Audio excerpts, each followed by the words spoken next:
What's up mga kamangyan? Uy, hindi ako yun. So what's up mga kaasim? Welcome back to my new video. So yung mga kaasim, may bago tayong nadiskubre na parisan dito sa tapat ng SM North EDSA. For only 60 pesos, may anli sabaw ka na tsaka anli taba ng baka. So dito lang yan matatagpuan mga kaasim sa kahabaan ng North EDSA dito sa tapat mismo ng Renoma at North EDSA. Yung pagkagaling nyo ng main, tawid lang kayo, so doon na siya makikita mga kaasim.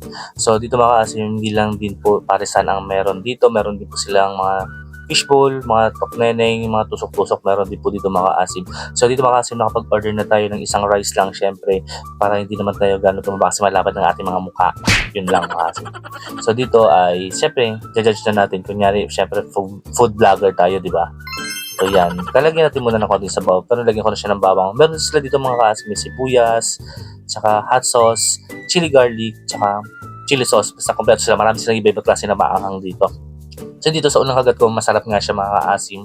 Although hindi siya yung typical talaga na gusto kong flavor ng para syempre kailangan tayo talaga magtitimpla nito, di ba? So, timplahan nyo na lang ayon sa panlasa nyo. So, dito mga kaasim, syempre hindi lang ako mag-isang pumunta dito. Syempre, papakita ko sa inyo ang aking mga kasama.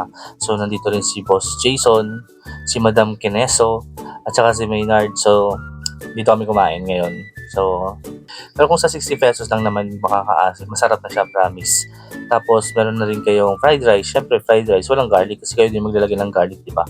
Tapos after natin kumain mga kaasim, syempre tatanggalin na natin yung plastic dun sa mangkok.